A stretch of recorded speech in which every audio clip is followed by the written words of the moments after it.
আমরা কোনোদিনও চাইনি যে বর্জনের মতো কোনো পরিস্থিতি আমরা শিকার হই। আমরা সাধারণ শিক্ষার্থী হিসেবে চাচ্ছি যে নির্বাচনটা সুফল হবে, শেষ হওয়ার জন্য খুবই তাড়াতাড়ি ফলাফলটা প্রকাশের জন্য। এটাই সকল সাধারণ শিক্ষার্থীদের খুবই একটা ভরসার জায়গা। এতদিন পর চাকরি হতে যাচ্ছে বা মানে জাহাঙ্গীরনগর বিশ্ববিদ্যালয়ে। যে নির্বাচন নিয়ে আপনি সন্তুষ্ট কিনা? আসলে যেই ভোট গ্রহণ চলছিল আজকে, ঘাটতি অবশ্যই রয়ে গেছে, সেটা আশা করি পরবর্তী নির্বাচনে সেটি অবশ্যই আমাদের প্রশাসন এবং আমাদের স্যাররা অবশ্যই দেখবে।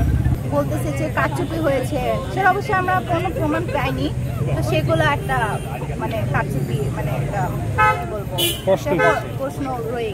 আমরা কোনোদিনও চাইনি যে এইটাই বাতিল হোক, কারণ আমরা এটা অনেক অনেক বছর ধরে এটা চাকসুর জন্য অপেক্ষা করেছি। এমন কোনো পরিস্থিতির শিকার হোক সেটা আমরা আসলে চাইনি। তো আশা করি রেজাল্ট সেটাই হোক না কেন সব দলেরাই সেটা মেনে নিবে এবং ভবিষ্যতে যাতে সবাই একসাথে এক হয়ে কাজ করি, সেটাই হচ্ছে আমাদের একমাত্র আশা। আসলে আমার খুব ভালো লেগেছে। আমি অনেকদিন মানে অনেক বছর পর, কারণ আগের বার 24 নির্বাচনে ভোট দিতে পারিনি, এখন এবার আমার ফার্স্ট টাইম ভোট এবং খুবই ভালো লাগছে।